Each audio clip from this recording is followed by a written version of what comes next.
Joaquin Sureda will be the one that will tell you how to do how to calculate mass functions. He'll point you to a repository where you can download the Python code so that you can run it yourself. I hear that the Wi-Fi OAC Libre is the one that works best. So if you have your laptop, just connect there and use it. Or if you're online, of course, Joaquin will probably, the first thing he'll do is to show you where the repository is. Maybe if you Joaquin want to give the link in the chat so that people, I don't know. Yes, I will share a link with everyone in the chat. So great. So I did something wrong. Here it is. Okay. So the outline is very simple. I just want to make an introduction of what you need to take into account to do mass functions of primordial black holes. Okay. So, and then since for the workshop of tomorrow, where Ignacio and Marce Rubio will talk about generating magnetic fields on large scales, since they will use also the power spectrum of density fluctuations affected by the fact that dark matter is in the shape of primordial black holes, I will also talk a little bit about the effect of on the power spectrum. Right, so let's start. Dark matter, 80% of matter in the universe is in the form of something mysterious that nobody knows what it is. What can it be? Well, it can be from ultralight dark matter. This is in units of electron volts. So this is very, very, very light, 10 to the minus 21 to 10 to the minus 9.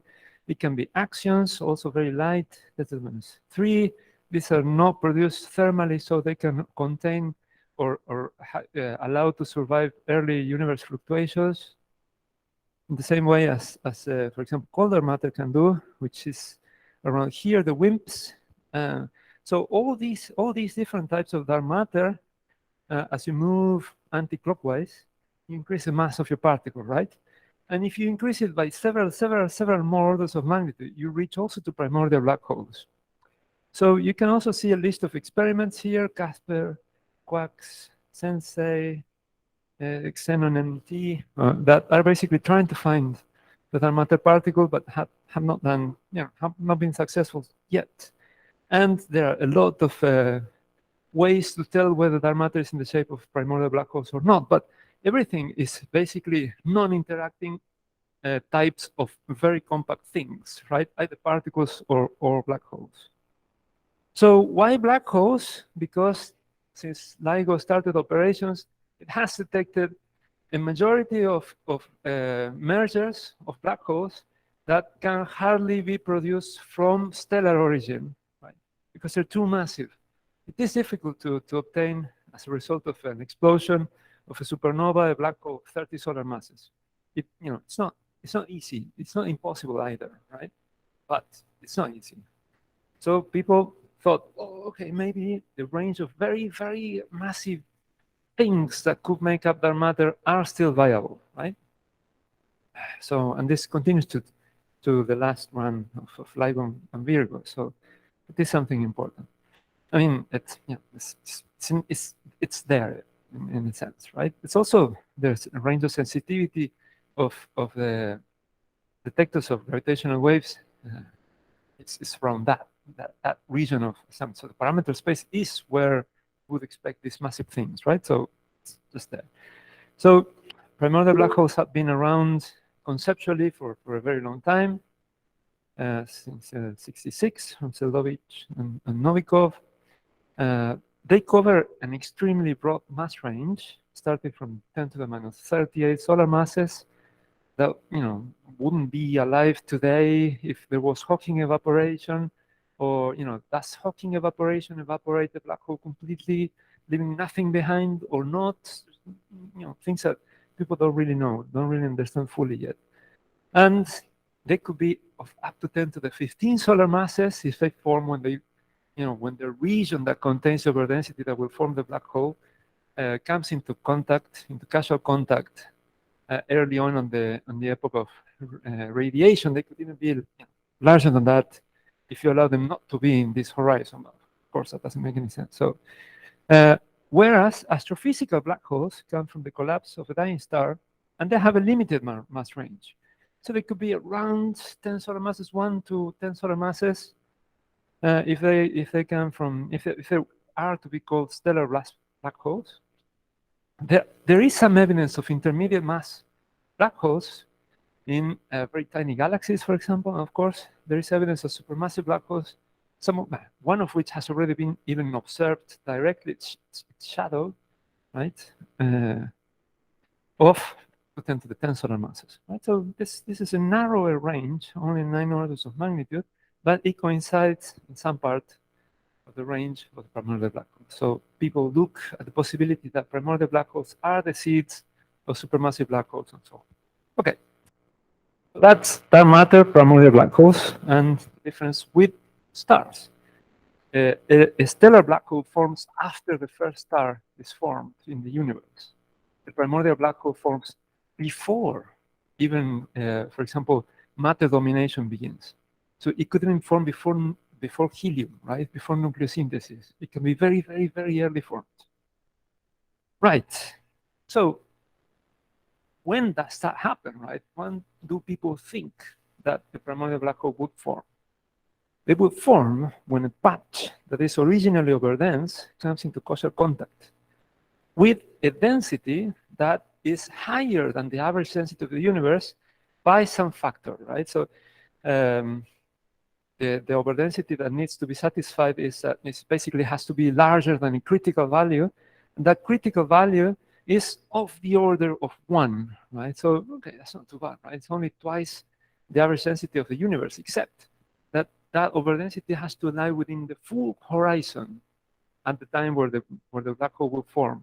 And that is not very obvious to achieve, because today, on the scale of the horizon, we know that fluctuations are very, very tiny. And also we have a history of fluctuations on the horizon from the CMB, which are also very, very small, right? And if you want them to form very early, then fluctuations are even smaller, right? So at the coupling, we have fluctuations of the order of 10 to the minus 4, 10 to the minus 6. So what does this mean? It means that on an overdense patch, you will have the average density plus 10 to the minus 4 times the average density in that region. So it's almost average density, right? If you go to the end of the inflation, then these overdensities are 10 to the minus 30. If you want an overdensity of order 1, then you're 30 orders of magnitude off. So this is not going to be very easy to achieve, right? So there are possible effects during inflation. There's a lot of literature on this, right? Of possible enhancements of 10 orders of magnitude that can help obtain large enough amplitudes and produce primordial black holes. So we're looking at a lot of work that people are doing during that would happen during the era of inflation, non-linear effects, basically, right? This is all basically effectively non-linear, right? And one could think that if we understood the process, we could use something that we've been using for decades with primordial, to obtain the abundance of primordial black holes, and that is basically the Press-Schecter formalism, which is used or was used in the 70s to work out quite successfully what is the abundance of clusters of galaxies compared to galaxies, of collapsed objects in the universe, just using some knowledge on the expansion of the universe and spherical collapse of an overdensity due to just gravitation, okay? So, right, so what do we do then? So we have this technique that can be used for halos. What we want you is, what we want you to do is to use this technique to obtain the abundance of primordial black holes, okay? So there are different ways to basically, right?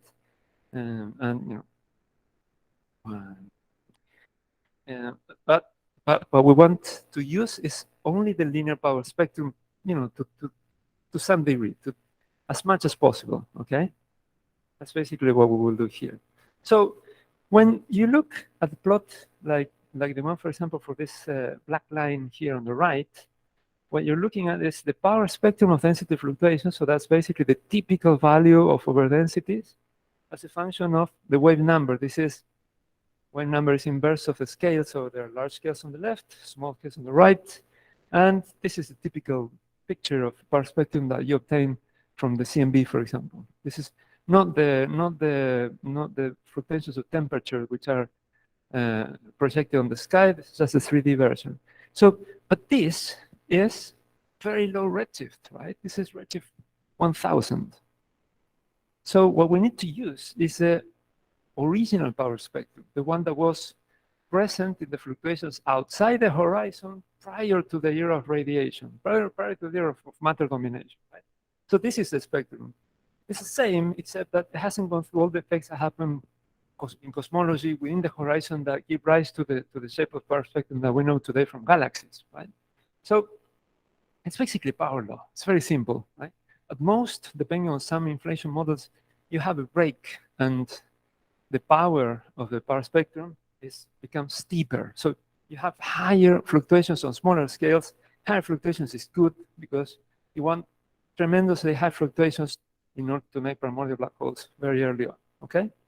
So, right. So you will need to turn this into fluctuations in real space because this is wave number. So just use the simplest thing you can do, which is top hat in K space. This is a break, the blue index. It's called the blue index because you have higher amplitude of fluctuations on higher frequencies, right? It's just blue, right? That's the way people refer to that. Then, of course, if this is going to be collapsed during the era of radiation, you need to associate the mass of the primordial black holes to the whole energy density of the universe at that time, at the time of the collapse, because that's basically what's going to be hidden behind the horizon in case of this primordial black hole. And then, this is one of the details that makes this different from not only the power spectrum is different, also what fraction of the energy density, of the energy in overdensities will collapse to make a black hole, because radiation evolves different. The energy density of radiation evolves different than the energy density in matter. So in the early universe, the abundance of matter, the abundance of dark matter in particular, is a lot lower than the energy density of radiation. So that needs to be taken into account. You will take that into account. Okay? Right, and then Press-Schecter formalism, we have the power spectrum. From the power spectrum, that depends on the wave number, you obtain the typical fluctuations that correspond to a mass that is associated to the wave number, saying the following. This is very early on. Even if you have a fluctuation in some patch of the universe, that fluctuation is tiny. So just assume that you have the average density of the universe to turn from scale to mass, right? And then from scale to wave number. So this way you obtain this fluctuation of density, of energy, right, as a function of the mass, okay? And then you basically turn this into a distribution function that takes into account via this variable here, what fraction of your fluctuations of a given scale will satisfy being more overdense than the critical threshold, right? Which is this delta C that we were mentioning before. Okay, right. So once we have this, then we need to ask whether what we're doing makes any sense, right? Because you can use Press-Schecter, but for example, you can have a typical overdensity that is not, right? So you're using a collapse threshold, an overdensity of collapse threshold of the order of 1, but that collapse threshold is a physical collapse threshold. So you're in the linear case, when you don't really know what the actual shape of the power spectrum is, because you don't really follow the evolution of the nonlinear fluctuations early on, it can be different. So what you need to ask yourself is whether this linear collapse threshold is related to the typical overdensities at the time of collapse or not, right? Because if it is, then it makes sense to use Press-Schecter. If it is not, then, for example, if a collapse threshold is 10 orders of magnitude larger than the typical fluctuations, it means that your formation will be completely stochastic.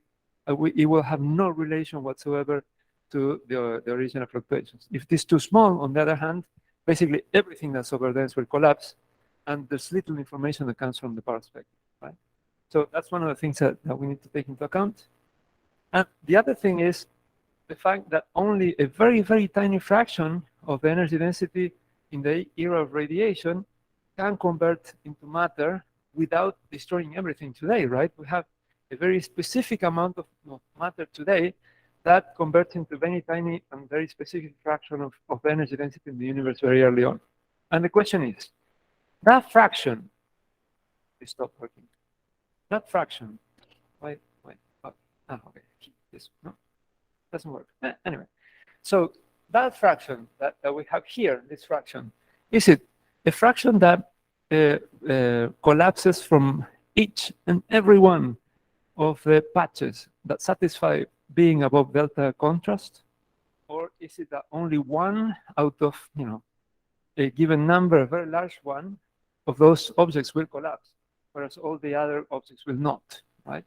So this is the strongest connection between linear fluctuations and nonlinear collapse, because all patches that satisfy the condition collapse, but only a tiny fraction of the patch, right? The central one, you can say, well, the density will be highest at the center of the patch, and that's where the collapse will be. Okay, fair enough.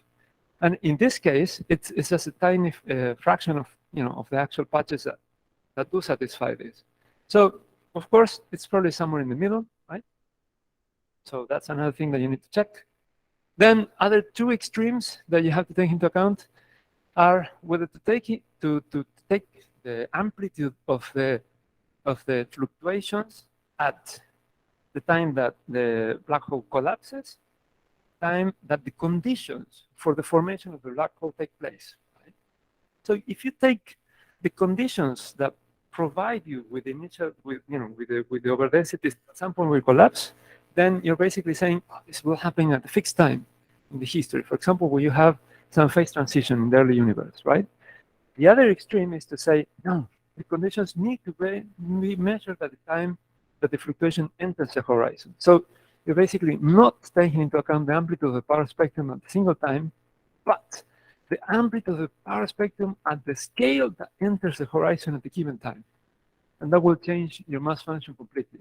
Again, it can be somewhere between, right? It can be somewhere between here and here. So there are a lot of uncertainties here, and you basically need to explore the parameter space of the mass functions that you obtain to see what of all these different options make more sense or not, and what of all those options can actually be, can give you a population of black holes that doesn't go against observables, right? So, right, this is an important point. The positions where a black hole will collapse are basically peaks. Peaks always evolve as 1 over volume.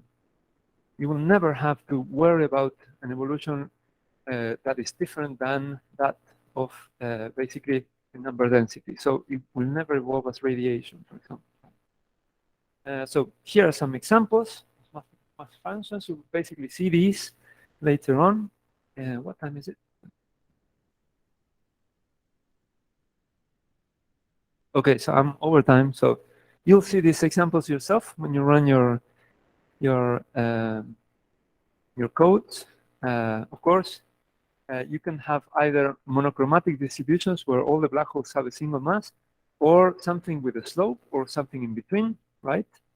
You can actually get a hybrid combination of these two things from Press-Schecter, which is something that will be the workshop of Wednesday. The Primordial Black Hole workshop of Wednesday will be the actual combination of everything to get a very complete mass function of black holes. Today, you will only look at the case where you get a single slope with an exponential drop-off, right? And the question is, okay, you've talked all these different things. Can primordial black holes be dark matter? Well, they can be if they are around 10 to the 20 grams, or 10 to the minus 12 solar masses. They could be if there are relics and primordial black holes do not evaporate completely. And in the case that the distribution of masses of primordial black holes are of the shape of a function that has a given slope, right? here, the slope n, and some characteristic drop-off. There are some ranges that are allowed, which are the white regions here. You have primordial black holes there with drop-offs at 10 to the minus 10 solar masses or roughly 30 solar masses, right? With different slopes, right? Slopes seem to be minus 1.6 to minus 1, roughly.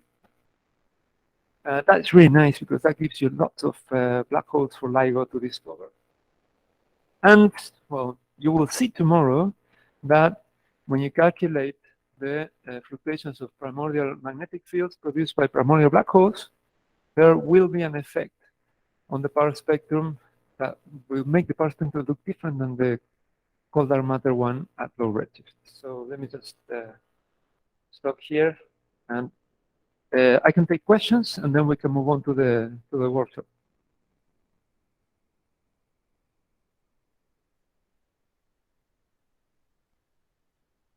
Should we move on to the workshop? Go on then. So I will stop sharing if I find the way to do this.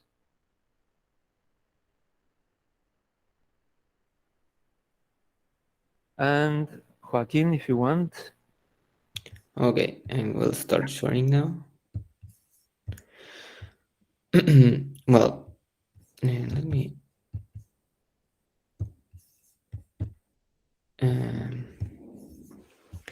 I think you can see my window now. Can you confirm that? Yes. Yes. Perfect. I already sent you the link to the GitHub repository where you can find the code, and it's just as simple as you download the zip file and then you put that folder in some place where you are actually having access to a Python environment with this kind of different models that are the ones that we are going to use, or the code itself will use like deeply. So we're gonna use Jupyter Notebooks. I suppose that most of you are very familiar with it. So in the actual folder that I already sent you, you can find a file called exercises, which is just a Jupyter Notebook, which is very similar to this one, with the difference that this is just a different exercise for you to do. So Nelson already showed you very briefly how to use Press-Schecter to find this kind of extended mass functions for primordial black holes. And also he showed you these different scenarios, the FCT mass functions and the horizon crossing mass functions. And just in this example, we have, for example, the horizon crossing mass function, which is defined in this case by this expression here, this piecewise function, that can be very complicated and is divided in these two branches here, separated by this MP value. So all in the same document that you have all the expressions there, so you can already start creating this mass function. So what is actually in the code? In particular, there's a class, a Python class created so that you can create your own kind of mass functions, which have all of the code ready to actually go on and calculate directly certain quantities, such as the fraction of dark matter as primordial black holes, which is one of the main questions that primordial black holes try to answer. Can they be the dark matter that we see today? So the main idea of this hands-on session was to give you these expressions and let you go on and start writing the actual mass functions. So I'm just going to go very quickly on this notebook. So here I have these definitions for these different quantities that I'm going to use. So here I define the broken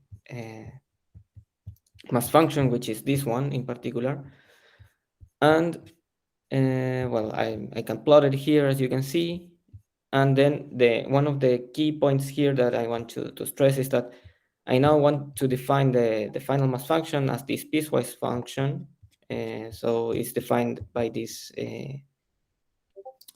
So you must check this condition to check which value to return. And it's very important that this function is vectorized. So in the end, you will pass this function to the class generator to actually have these objects created. So I'm just gonna execute this very quickly, just for the sake of time. And I also have this function, just by it for now, but this function is to actually prepare like these default parameters for this mass function. For example, here you can see that I've defined this pivot scale equal to 10, which is the one that we used on the paper. And also we have this fraction of matter that is collapsing into primordial black holes equal to 1, which is just like the like one of the scenarios here, and the simplest one to actually calculate. So those are the default parameters here. And the main idea is that you build your own mass function class here that will depend on this other mass function class and will use these default parameters here. So the main thing here is that you need to pass it the actual function here. So you need to pass this object, and that's why this needs to be vectorized, so the program can calculate everything from behind. And then the nice thing is that now I can define, for example, this function or this mass function here with different parameters here. So for example, this one has a m star value of 10 to the 2 solar masses and a blue spectral index with this value. So I can execute this, and now I can just easily calculate the fraction of dark matter as primordial black holes, which in this case is greater than 1. So no constraint in particular will actually affect this choice of parameters, but I can play with these parameters and change them in the way I want, and see, for example, that this value will change very easily.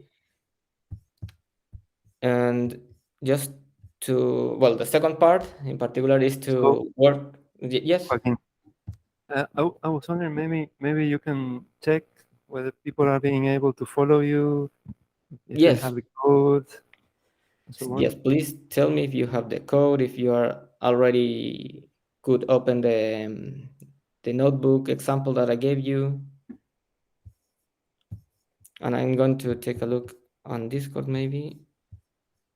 No. But yes, please ask me any question that you have trying to run this. If you face any problem or anything, just tell me and I will stop and take a look on that. Yeah, I'm checking also the Discord channel, and still there's no question, but I think we're enough. I mean, little enough that we can do it interactively if it's needed, right? Right. Well, since I already like, this was very quickly just for the sake of time, but this is the file that you actually have available. So in this case, you will be working with the FCT mass function, and I've already prepared like most of the code. So the idea is that you complete the code that is already there. So I already put all the input variables, so you will not need to worry about that. So you just need to work and compute and play with these mass functions in general.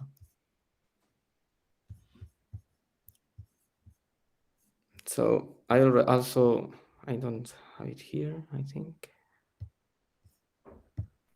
Maybe gonna be neat. Well, here. I submitted these instructions also. So the main idea for this first activity is to calculate this f value for the mass function that you will define, and plot it as a function of the m star value in this range. And you will see some interesting things that you will see there. So I think I will let you try to play with it, and if any problem arises, we can discuss it, or I don't know, maybe we can start doing it together. whatever you prefer.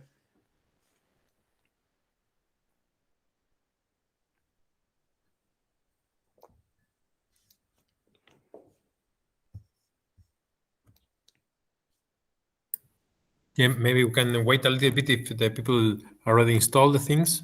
Otherwise, maybe you can play with it. Okay, well, I will play with the one that I have already calculated. So,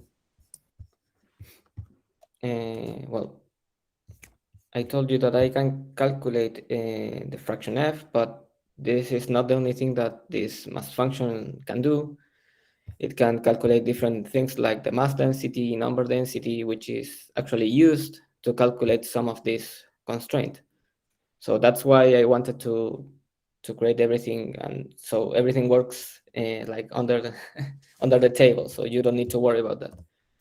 But one thing we can do here, just as in the example, is that we can define, for example, an array for them star values, and I want to write this and this and this. Okay, and this will be just a log-spaced array in the range of -10 to 15, I think it was, and maybe just 20 points.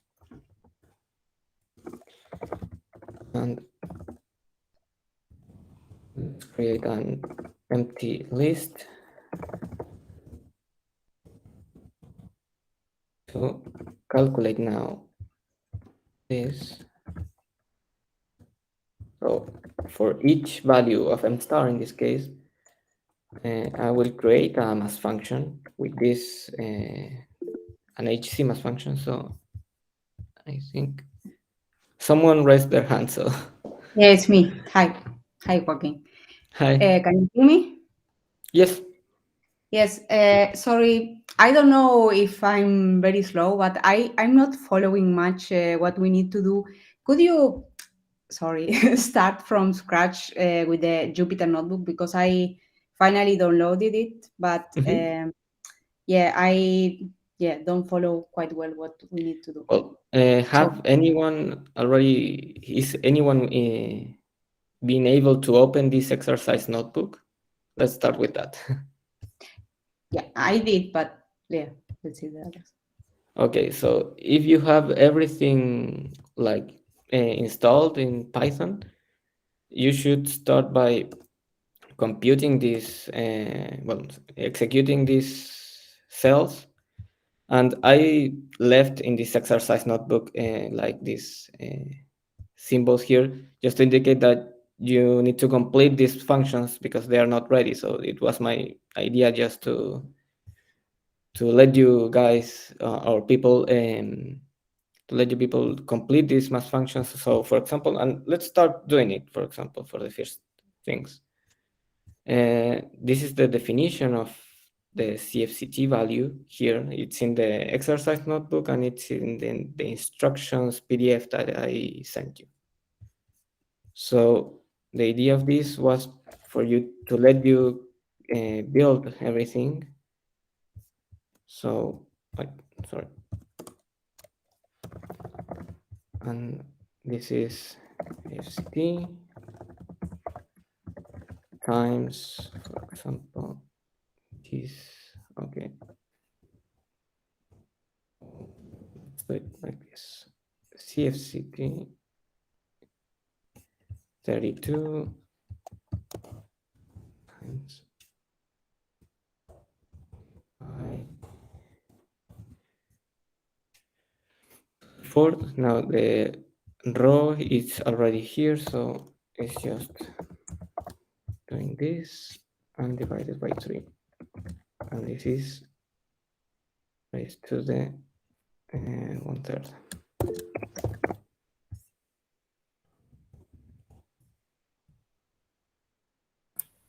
Sorry, yes. So, Joaquin, small suggestion. Yes. Because the thing is that due to time constraint, maybe.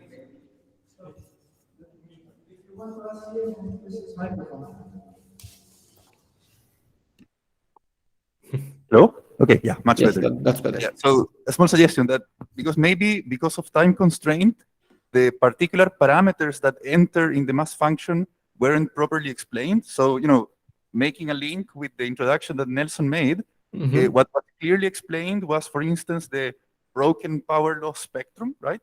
And Right. okay, it's true that from there you can obtain the particular parameters that you define in order to give you the mass function. But maybe you can start because I'm guessing that people may be confused, right? Because just to bridge what was explained in the beginning to the things that you're defining in the exercise, maybe you can start just giving a brief explanation on what the parameters that define the mass function that you're considering mean. And from there on, it will become much more clear, like what is the purpose of the Yes. work. Yes. Use the parameters to find certain things, like how to use mass functions. Just a brief introduction on that, and I think that would be perfect. Thank you. Yes, thank you, Ignacio, for the suggestion. So, linking the actual hands-on session with what Nelson already presented, he already showed most of the parameters, but very briefly for the sake of time. So this is one of the things that he showed, that we are using these two kind of primordial power spectrum. So one of these is just the standard one, and the other one is the broken power spectra, which is characterized by a blue spectral index, which is this one, N blue. So going back to the code, that's one of the parameters here. No, this one, sorry. This is one of the N blue parameters. So in general, what I intend to show you here is that we can explore the parameter space, and the ones that are the most relevant, or what changes the most the shape of the actual mass functions, which have, in this case, this kind of shapes, will be mostly determined by the values of the blue spectral index, which is related to this broken power law, and the value of the M star parameter, which will indicate where this cutoff starts. So with this kind of two parameters, you can also kind of model a large number of different mass functions. So the main idea is to explore how these two parameters will affect the final results, in this case for the fraction of dark matter allowed to be in the form of primordial black holes. So Nelson showed the results that we got, which are these windows here. So the actual idea of this workshop is that you can also explore this parameter space only for one scenario. In this case, we're focusing on this FCT scenario. And sorry. choice of parameters. Sorry to interrupt you, but it seems like there's some people saying that if you can increase the size of the font size, let's say, we're here. Sorry. Much better, or a bit more. Okay. I mean, I'm with you. So yeah. Also in the Jupyter notebook, especially in the Jupyter notebook. And okay. The link to the notebook is in the Discord channel, and I think it was also put in the chat window. Yes, everything is in the Discord channel and here on the chat. Yeah, the point is that the people that came late maybe don't see the chat in the meet, so that's why we're putting everything on Discord. That will be like a full backup of everything. So, just continuing, the general idea was to give you fixing one of the parameters, just to not explore the whole parameter space, to explore what happens if we change one of these parameters. And in this case, in this particular, the main result, which is how much dark matter can we put into this extended primordial black hole mass functions.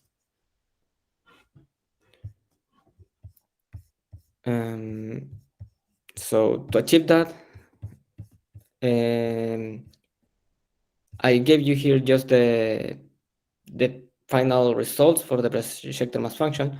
So the reason why this is defined by a piecewise function was because of this choice of this broken power spectra. So at some scales, it will rule the enhanced part of the power spectra, and on other scales it will be important the standard one. So that's why in this case you need to define these two kind of these two branches for the mass function in particular, and this will be the mass that will split in between one or the other.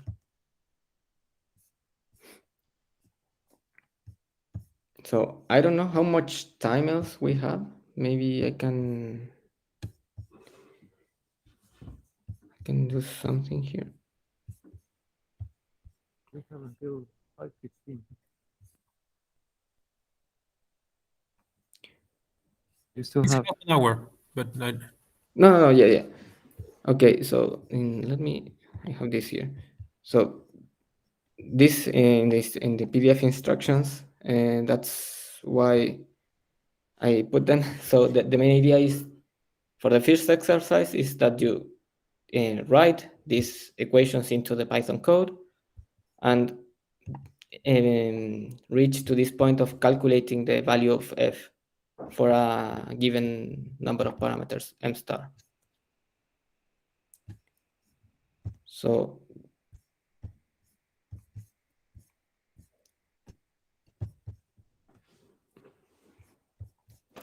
I will continue to doing this exercise with you, just to make sure that everyone is following. So now I have defined this quantity here, and this will allow me to define like this pivot value of m that will split between these two branches. And this is given by, in this case, where was it? So this is expression CFCT over KP cubed. So, well, as Ignacio already mentioned, there are a lot of parameters here, but I already fixed most of them, so you don't need to worry about them. But this FCT value is the expected formation scale factor for this kind of mass function. This pivot scale is rated in this case to the, let me go up,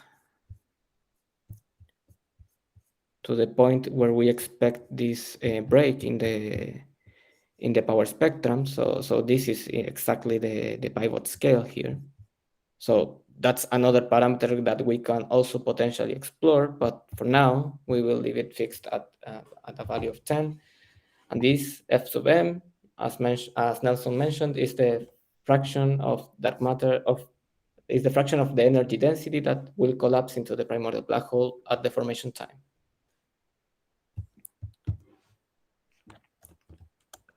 So just to create this was CFCT again,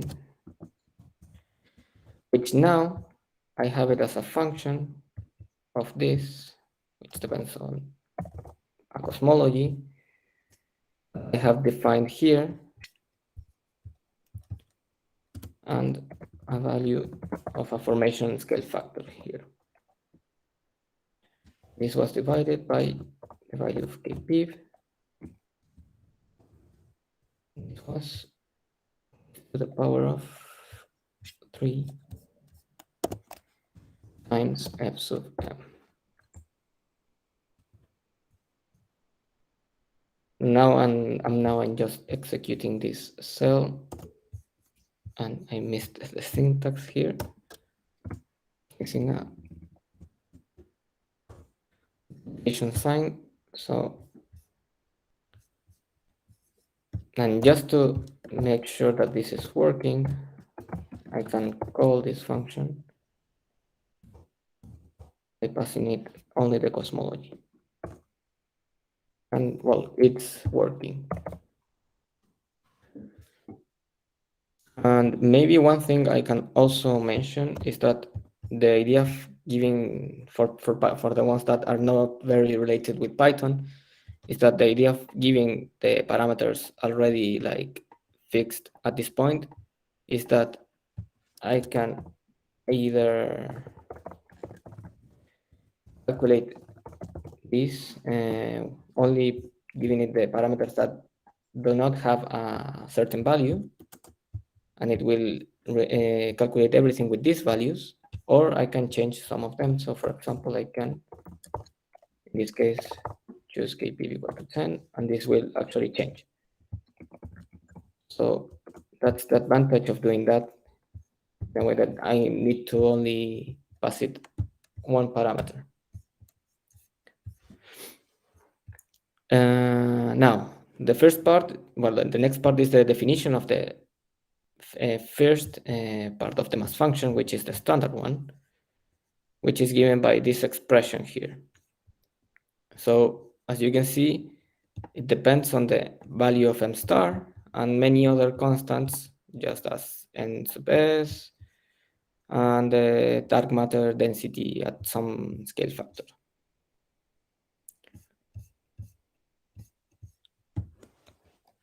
So this is the dark matter density divided by 2 pi.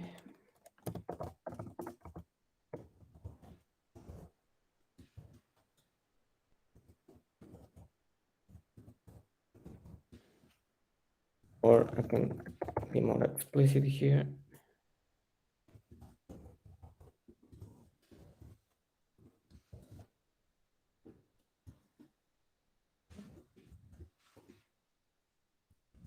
This was times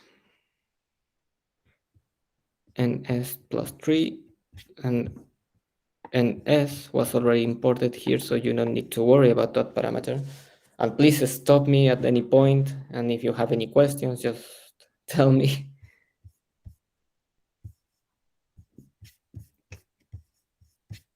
So this was ns plus 3 divided by 3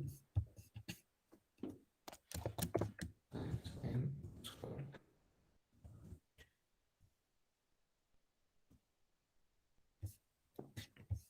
And this is m over m star.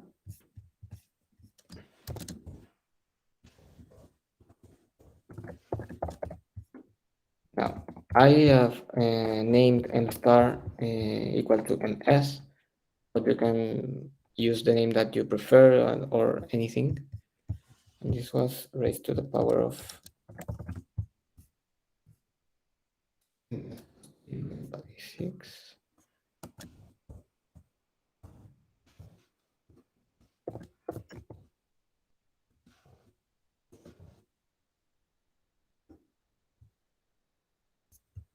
Okay, and this is times an exponential. And I will do something just to turn on. We'll just name this.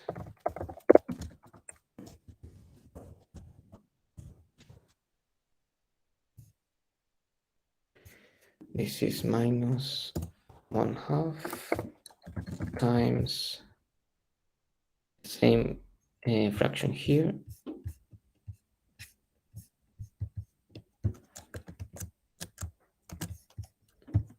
But in this case, I think, yes, it was the same expression here. Now I have defined the first part of my mass function. I can test it. For example, dm, and this receives the logarithm of the mass. So I don't know, mass equal to 1, and it needs a cosmology. So it's calculating. At some point, it's equal to 0, which is expected. So it's expected that at values greater than n star, the actual mass function starts its cutoff. So 2 and 3 is already very small, as you can see. It's 2 in this case. And now in the broken power law, as I know the broken power law, which is in this case for the masses that are related to these scales. So they will be characterized by a power spectrum with a blue index in this case. Is given by this kind of long and weird expression that relies on this alpha parameter S1, S2. So just for not making you to write all of that, I already giving you this alpha parameter S1, S2 defined. And I also defined these two like auxiliary variables that corresponds to the values that are on this parenthesis and this parenthesis, because this repeats also inside the exponential part. So we now need to mix all of these ingredients together. So let's do this by writing another auxiliary variable, but let's call it term 1. So this will be the first part of the mass function. So I will write this part now. Oh, sorry. And this one. So this is S2 times alpha times rho. So S2, which is defined here, times alpha, which is already defined here, times rho, which is defined here. This was divided by 2p times m to the alpha plus 2. So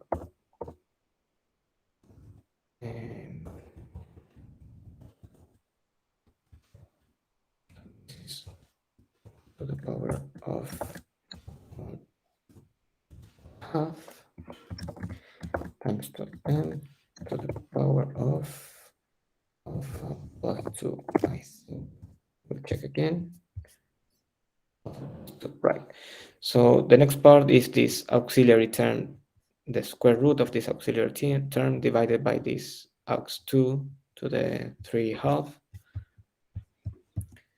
So this is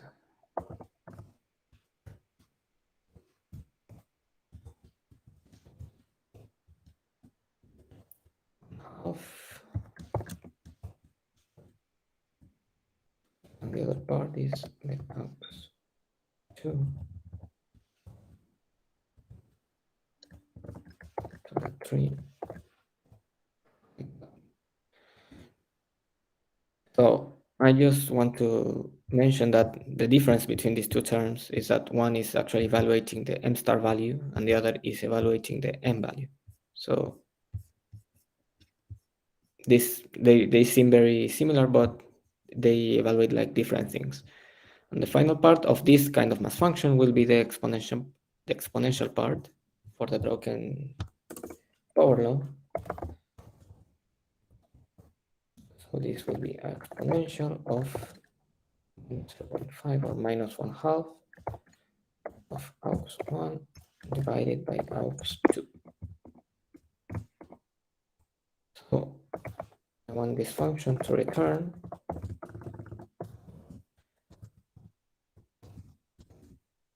these terms together.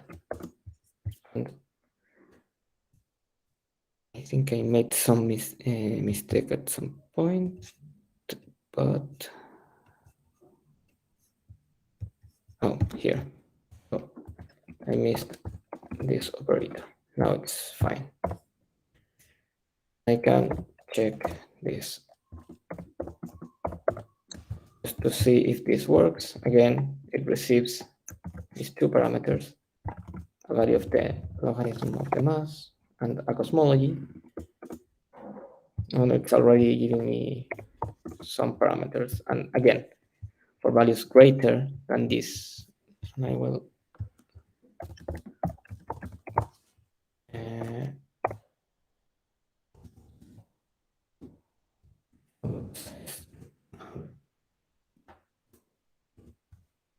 for values greater than m star, this will start to become very, very small. Now I want to stop a little bit and check how everyone is doing. If you have any questions or any issues with what we have been doing right now.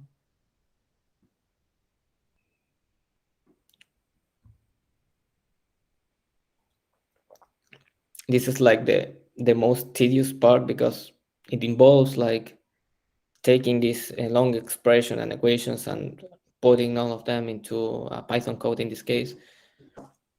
But it was like the first part that we needed to do to actually see how these mass functions appeared by choosing different parameters.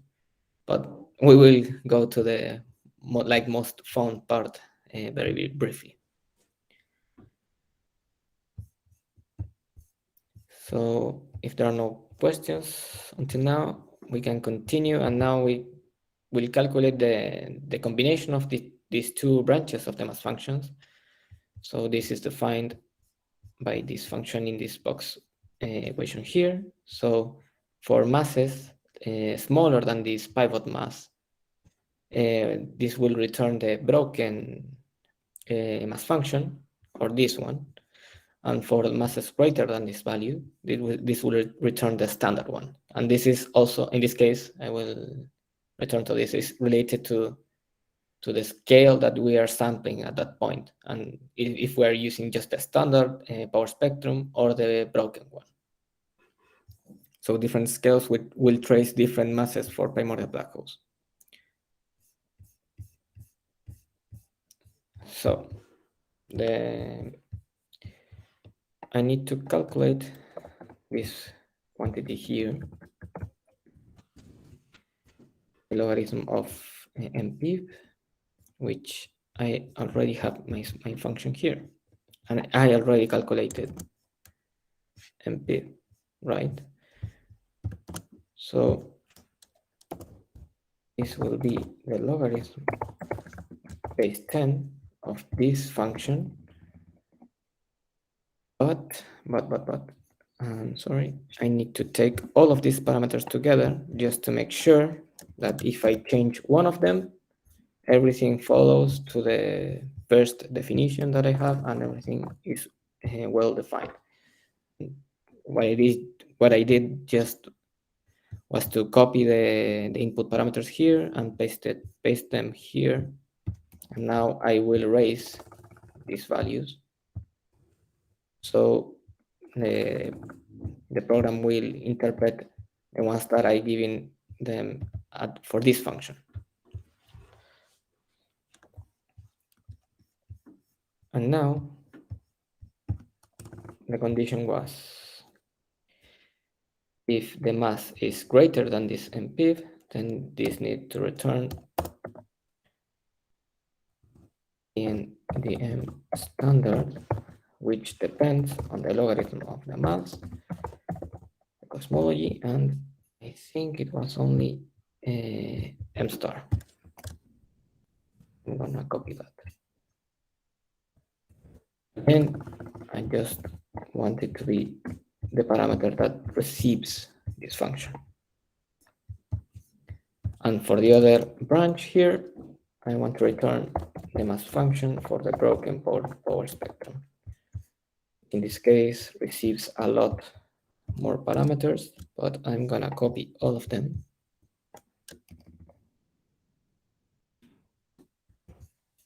Paste them here. I'm just gonna erase the default values.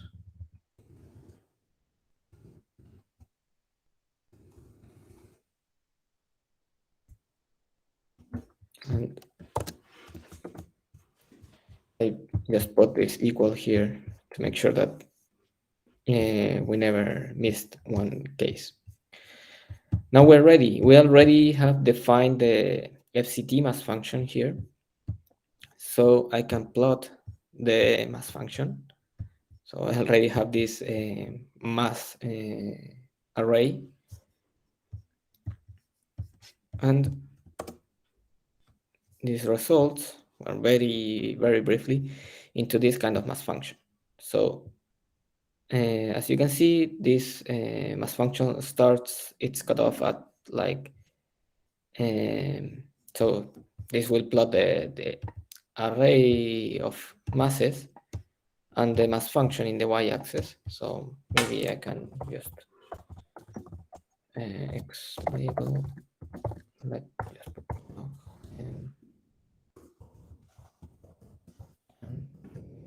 okay, just a function of mass. So to be clear, so as you can see, this mass function, and let's make it more explicit. I'm gonna now change the value of the m star parameter. So I'm gonna say m star equals to 10 to the minus, I don't know, minus 5, for example, or minus 15. Let's go for a greater value. And as you can see, m star determines correctly the point where the mass functions starts to fall off. So this was expected, and that's why we want to explore how this parameter affects the final fraction of dark matter in the form of primordial black holes. So let's back to 2, for example. And now let's change the value of the blue spectral index, which is the value that determines how steep is this actual slope. And let's say, I don't know, 3.5, for example. And it's not very clear here, but you can see that the mass function reaches a greater value. So this will actually change the slope of the mass function. So this also will affect in great manner the final value of f. Now, instead of having to calculate directly f, the final part of this, of this first exercise was to create now this mass function class, and this check parameters function, just by it for now, is ready for you to define only the default parameters. So if you don't give any parameter to the mass function, it will set it to be an m star equal to 100, a blue spectral index equal to 2, a formation scale factor with this value, and the kb equal to 10, and so on. So this function also will determine if you give the correct parameters or if you are giving a wrong parameter to the function. So just execute that. You don't need to modify anything.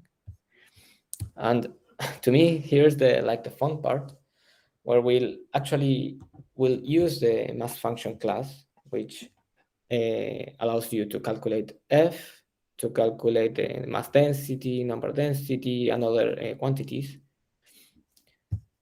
And in order to do that, I just create a Python class, which I call in this case FCT, that will inherit all the properties of this mass function class. So it will inherit all the functions that this have, such as calculating the value of f, which is what I'm most interested in. And to do that, and maybe this just will have to believe me, I can call this function init, which is in particular just to say, go to the parent class, in this case mass function, and initialize that class with, in this case, my dndm mass function that we just created, a cosmology, which is given here,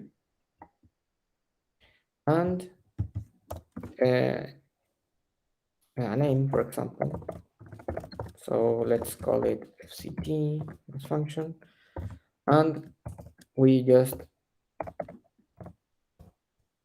like bypass all of these parameters to this mass function. So this mass function will understand that it must work with this value of and with this kind of parameters, and will allow to change these parameters and so on. And I'm gonna just check if everything was done correctly. And this, yes, was done correctly. And that's it. Now we have defined the mass function class for FCP mass function. And I can use, let's create a mass function, F. To do that, I now call my class. This class, what does it need? What does it need?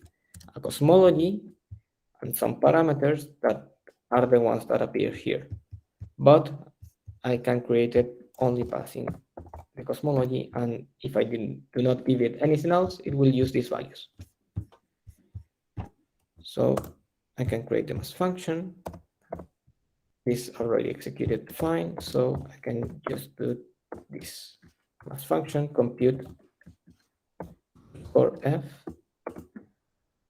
Now it already calculated the value of f, in this case for the default parameters of the mass function.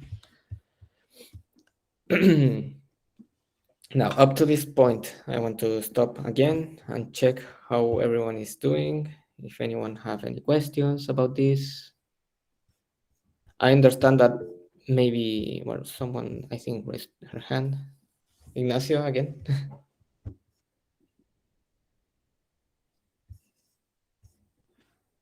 Hi, Joaquin.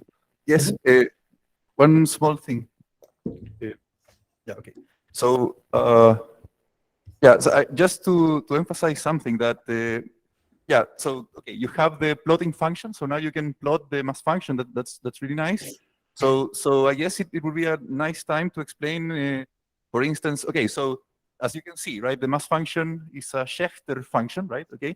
So like you say, it has a cutoff scale and all of that, so making a link with the power spectrum that you started with, right? So how is the the exponent of the mass function related to the blue or to the blue exponent of the power spectrum or to the standard index of the power spectrum?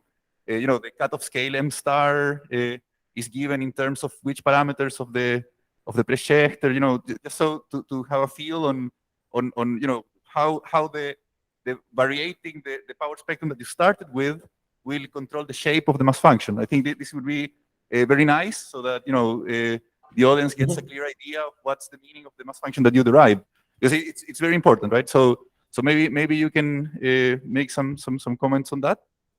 Yes. Well, as Ignacio correctly says, now the main idea of this is to relate them with the actual physics that we are starting with, which is in this case the primordial power spectrum and the Press-Schecter formalism. So returning on to this plot again, we are using these kind of two slopes, and one of them is determined by this the blue spectral index, which is one of the parameters that we are very interested in, will determine how steep is this change on the slope of the primordial power spectrum. So by changing this value, and maybe I will illustrate it here. So we'll create two mass functions. So let's create one with an n blue equal to 1.5. And let's create another one, just to illustrate this point, to a value of 3.5. And let's, to plot them,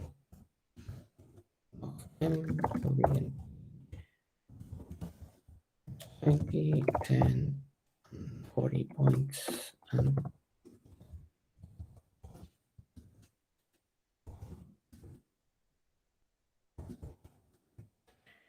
so this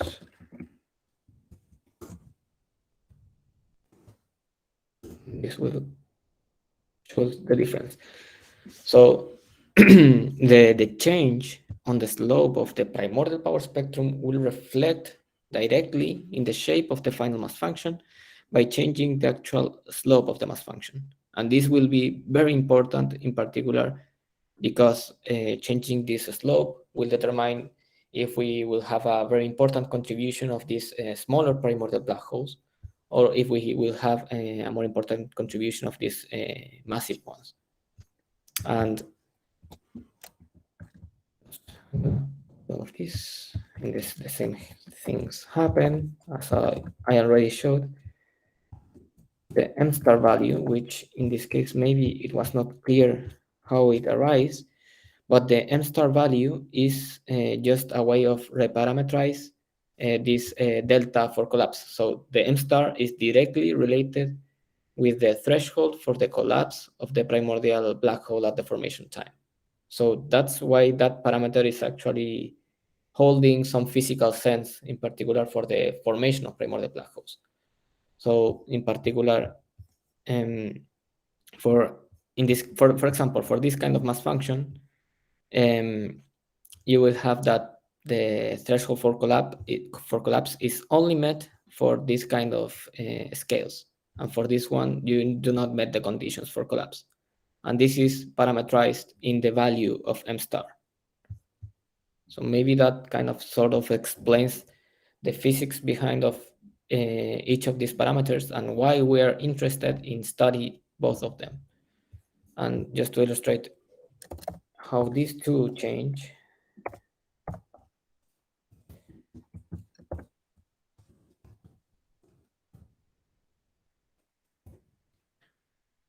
this works.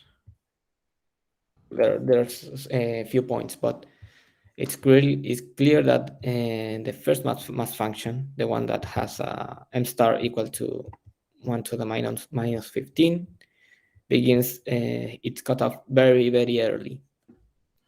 And the one that it has this value begins its cutoff very late, or for larger masses. Now, here is some important thing that you may have noticed. Why these two mass functions have different amplitudes.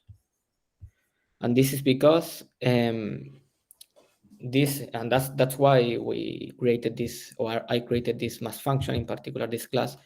It's because at the point where you create the mass function, by passing any kind of function, in this case I'm passing it a Schecter function, but what it do is to calculate the mass density of primordial black holes that are between masses of the ones that already survive until today and the most massive ones that can exist today, meaning that the dark matter can be only made of primordial black holes that are not evaporated today.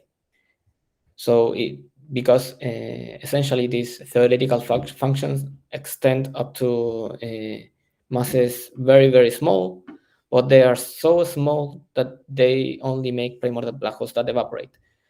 So that's why the amplitude changed, because the actual instantiation of this mass function regulates the amplitude such that you have all the dark matter in primordial black holes that are not evaporated today. But you can still have the ones that are lighter, but they will only contribute as radiation because they will evaporate with time. I don't know if that was maybe too much or it was clear, but it was something that I wanted to explain now that we see this difference in amplitude. And the only thing we changed was the m star.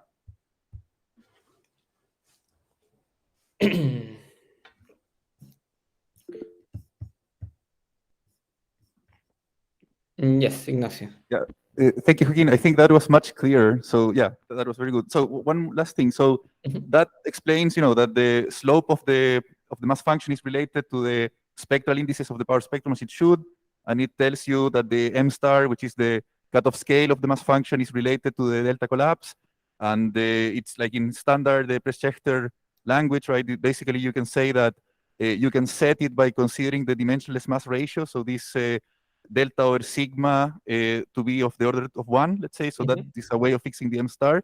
So all of that is pretty clear. So now, what about the k pivot? This because in the power spectrum you had this pivot scale in wave number. So that should be related to the pivot mass. So maybe you can explain that, and also the fact that in the mass function that you're considering, the first time you showed it, it looked kind of complicated, kind of non-standard, because it wasn't just a single Schecter function, it was like a double Schecter function. So maybe you can explain how is that related to the pivot scale, and whether or not you can have an example of a mass function where you can actually see the shape of the double Schecter. And I think with that, it will be pretty clear for everyone in the audience what is the meaning of the mass function that you're considering. And then you can go on to use it, right? So I think that would be perfect. Thank you. Right. Yes. In particular, I did not completely explore the final effects of changing the value of this pivot scale, which is already set to be equal to 10. But this is just like you say, like a proof of concept. I can try to see what happens if I change this. So this pivot scale is only determining the point where, instead of using the standard power spectrum, I'm using an enhanced one. So it's the scale here where the power spectrum has another index. That's it. So that's why we needed to define these two kind of mass functions, one with the standard spectral index and one with this bluer one. So by changing the pivot scale, what we will essentially do is changing the mass where this mass function will split. So I want to increase, if I want to see an effect here, I want to increase the pivot scale because that will actually lower this limit. So let me go arbitrarily large. Now let's go to 100. And let's check if we see any feature in the mass function. Maybe that's not enough. I think that's still not enough, but let's go to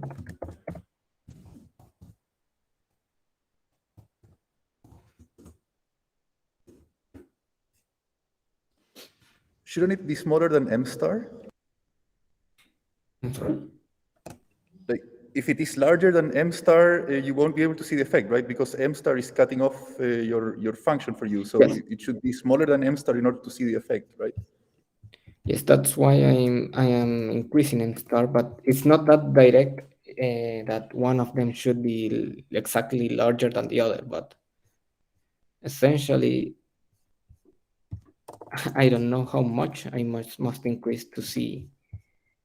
What can I do is to calculate MPIV. Check MPIV with a different MPIV with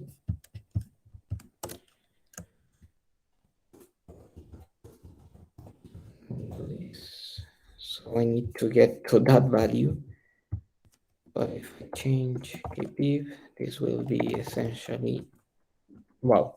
Well, here is direct to see. What I'm just printing here, and I'm just gonna put a print.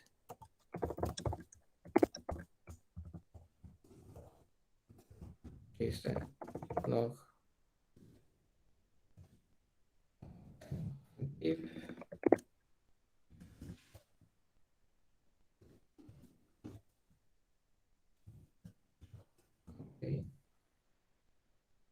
okay, what I'm just showing here is that for a choice of KPIV equal to 10 in this formation scenario, the pivot scale will actually locate at very high values. So unless I go very high in the m star value, let's bring this to 10 and this to the 40, maybe if this don't break. No, it's too high the value. Sorry about that. 35 maybe, or let's raise this a little bit. So 21. Compute that. Yes. So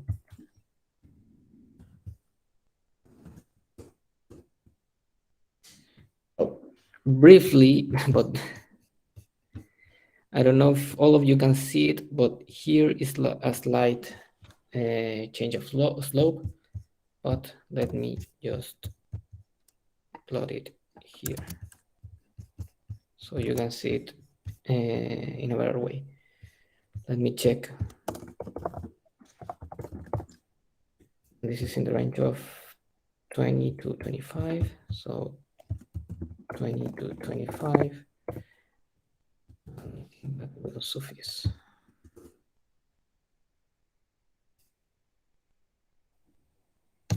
It was that.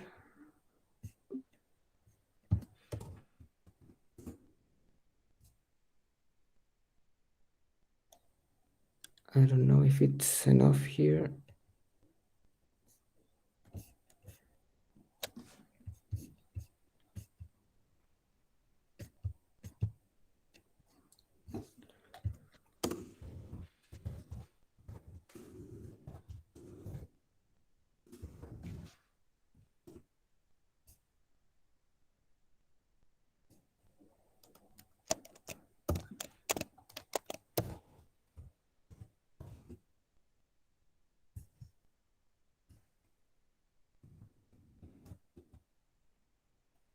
Okay, maybe this was too much. 40, and that's it. Okay, coming back to the point. Here, I just increased the pivot scale to a very, very large scale, a small scale in particular here.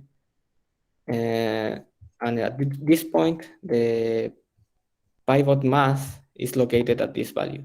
So at this value, as you can see, we find the break on the mass function. So at these values, we're using the broken power spectrum, or the one that uses the blue spectral index. And at this point, the mass function is governed by the standard spectral index, which is near to 1.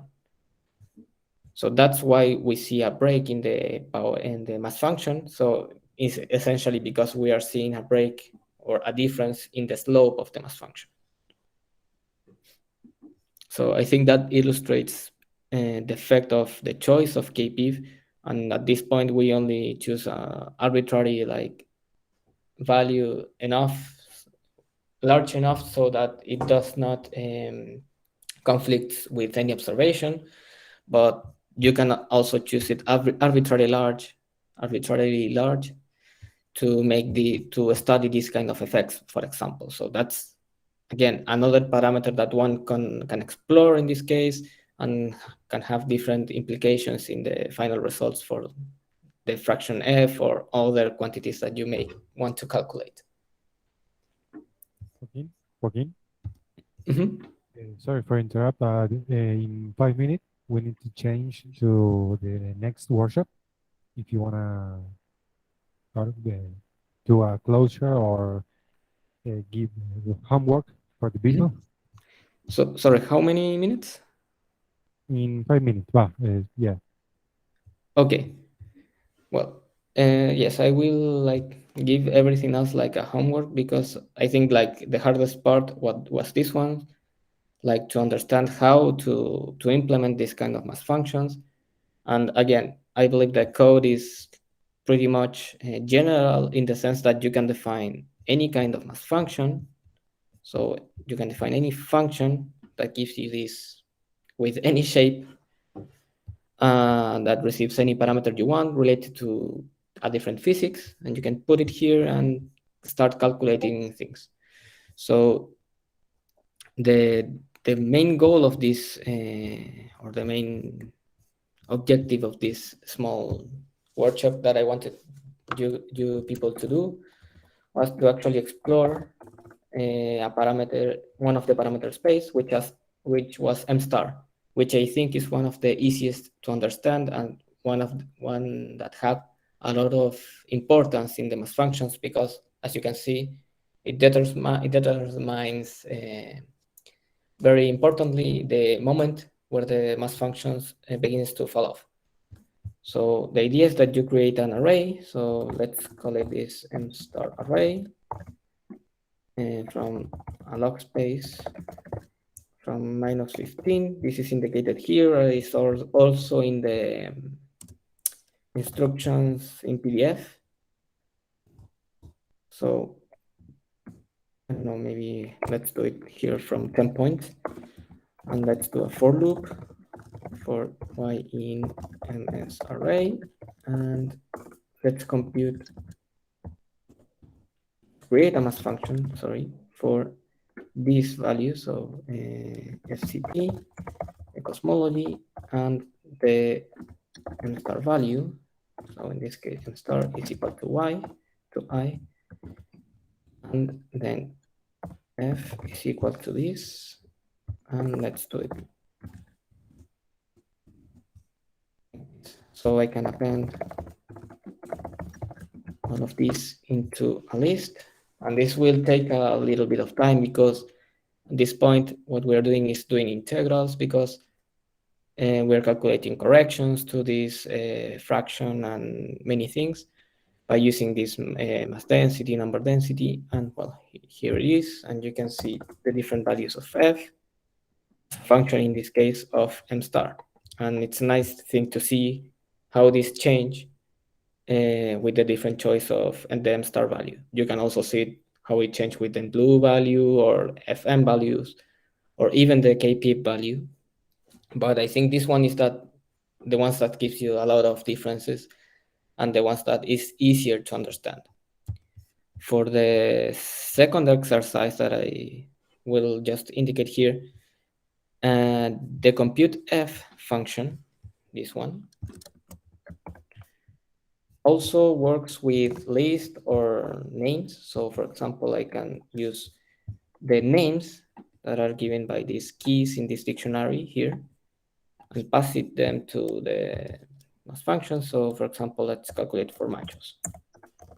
And this will only calculate the fraction f for machos. So as you can see, machos for this kind of mass function completely rules out primordial black holes as dark matter. So the idea of this second exercise was to use these categories here and calculate the constraints only for low mass, medium mass, and high mass as a function again of m star, and check if that makes sense, in particular because m star will determine the amount of massive primordial black holes that you can get and how much massive they can be produced during inflation. So all of these instructions are in the exercise notebook and also in the PDF here. And again, you can ask me any question you have on the Discord channel. And I think that's it, just to wrap it up.